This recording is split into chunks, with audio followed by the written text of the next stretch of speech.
फिर उसने क्या किया, उसने छुरा उसके सीने में जहाँ दिल है ना वहाँ घूम दिया। अस्सलामुअलैकुम, मैं हूँ ऑन अली। उम्मीद करता हूँ आप सब खैरियत से होंगे। आज से चंद दिन पहले मैं अपने फ़ादर की एंजियोग्राफ़ी के लिए लाहौर की एक डायग्नोस्टिक लैब में पहुँचा। अंदर एंजियोग्राफ़ी हो रही थी और बाहर मैं इंतज़ार कर रहा था। इतने में एक शख्स वहाँ आया, उसने मुझे पहचान लिया। उसने मुझसे पूछा कि क्या आप वही हैं जो मैं सोच रहा हूँ? मैंने कहा जी। उन्होंने कहा कि मैं आपसे एक बात करना चाहता हूँ। मैंने कहा जी बताएं। उन्होंने कहा कि ऐसी वीडियोस मत बनाया करें जिससे मुल्क की बदनामी हो। मैंने उनसे कहा कि यकीनन आपका इशारा जो है वो एयर एम्बुलेंस वाली वीडियो की तरफ है। उन्होंने कहा जी। मैंने उनसे पूछा कि क्या आपका ताल्लुक़ मेडिकल फ़ील्ड से है? उन्होंने कहा जी। मैंने कहा आपका ताल्लुक़ मेडिकल फ़ील्ड से है, आपको एयर एम्बुलेंस की तनकीद आपसे बर्दाश्त नहीं हो रही। मैं पुलिस पर तनकीद करूँगा तो वो भी शायद यही कहेंगे कि आप मुल्क की बदनामी कर रहे हैं हमारे इदारे पर बात करके। मैं किसी और इदारे के बारे में बात करूँगा तो शायद वो भी यही कहेंगे कि आप हमारे मुल्क की बदनामी कर रहे हैं।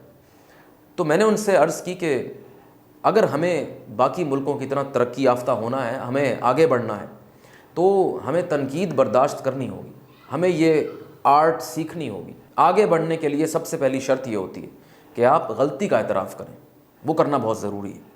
एयर एम्बुलेंस की जो वीडियो है उसमें मैंने बेसिकली दो बातें की थी। नंबर वन कि एयर एम्बुलेंस जो है वो सरकारी अफसरान की बेगमात को शॉपिंग के लिए इधर उधर ले जा रही है। अब ऑब्वियसली कॉमेडी आपको पता है थोड़ी सी एग्जैजरेटेड होती है। ऑब्वियसली ऐसा नहीं होगा, ऐसा नहीं हो सकता, ये पॉसिबल नहीं है। तो अंडरस्टूड है, ये कॉमेडी है। लेकिन कहीं कहीं इसका रब्त भी है, ताल्लुक़ भी है, क्योंकि हम सब जानते हैं कि सरकारी गाड़ियाँ इन्हीं चीज़ों के लिए इस्तेमाल होती रहती हैं। मैं लाहौर में रहता हूँ, मुझे पता है, मैं रोज़ देखता हूँ आपके सरकारी गाड़ियाँ डाले शॉपिंग मॉल्स के बाहर खड़े होते हैं, स्कूल्स के बाहर खड़े होते हैं, शॉपिंग सेंटर के बाहर खड़े होते हैं, सिनेमास के बाहर खड़े होते हैं। तो यही चल रहा है, सबको पता है। दूसरी बात मैंने क्या की थी, मैंने उसमें ये दिखाया था कि एंड में जब मरीज़ हॉस्पिटल पहुंचा है तो वहाँ जगह ही नहीं है। और ये भी हकीकत है कि इस वक्त हमारे जो अस्पताल हैं, सरकारी अस्पताल हैं, उनकी हालत इतनी ख़राब है कि आप एयर एम्बुलेंस ले जाकर वहाँ मरीज़ों में इजाफा ही करेंगे ना।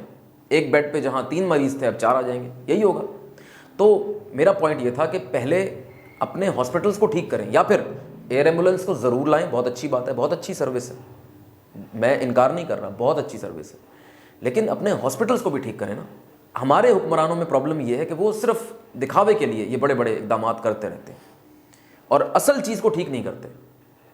अपने हॉस्पिटल्स को ठीक करें, छोटे छोटे शहरों में जो हॉस्पिटल्स हैं उनको ठीक करें, बजाय इसके कि वहाँ कोई मर रहा हो तो एयर एम्बुलेंस वहाँ पहुँच जाए। आप वहाँ के हॉस्पिटल्स को ठीक करें, ये मेरा पॉइंट था। अब मैं आपको एक एग्जांपल देता हूँ इस एयर एम्बुलेंस की वीडियो के कुछ दिनों बाद की है। मेरा कज़न जो कि मुल्तान में रहता है, वो अपने घर से बाहर निकला, तकरीबन मेरे ख्याल में 8, 9, 10 का टाइम होगा। तो वो एक जगह पे खड़ा हुआ था, अपनी गाड़ी में बैठा हुआ था, शीशा नीचे था। एक भिखारी आया, उसने उससे कहा कि भाई ये फ़ोन मुझे ज़रा दिखाएं, मैंने बात करनी। तो उसको शक हुआ, उसने शीशा ऊपर चढ़ाया। जैसे ही उसने शीशा ऊपर चढ़ाया, उस फ़कीर ने हाथ अंदर किया और मोबाइल खींचने की कोशिश की। उसने भी, मेरे कज़न ने रेजिस्ट किया और उसको नहीं दिया। फिर उसने क्या किया, उसने छुरा उसके सीने में जहाँ दिल है ना वहाँ घूम दिया। अब उस वक्त तो वो मोबाइल कार बचा कर चला गया वहाँ से, लेकिन थोड़ी देर बाद उसको मालूम हुआ कि उसको सीने में जलन महसूस हो रही, इसको पता भी नहीं लगा था।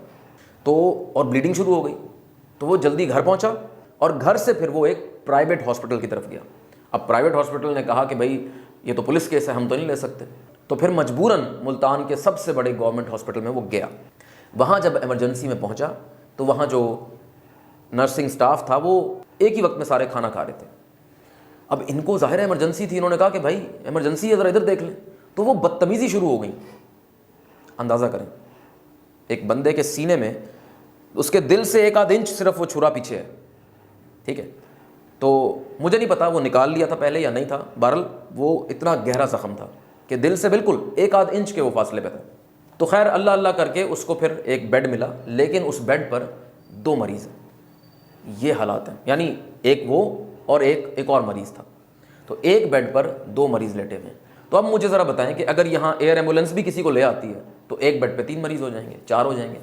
तो बेहतर तो ये है ना कि आप अपने हॉस्पिटल्स को ठीक करें। तो इतना सा मेरा पॉइंट था। अल्लाह का शुक्र है कि मेरा कज़न बच गया, अल्लाह ने उसको नई ज़िंदगी दी। बट ये हालात हैं अस्पतालों के। बहुत अच्छी सर्विस है, अगेन मैं कहूँगा बहुत अच्छी सर्विस है, लेकिन खुदारा अपने हॉस्पिटल्स पर तवज्जो दें। अभी के लिए इतना ही, मिलते हैं अगली वीडियो में। अल्लाह हाफिज़।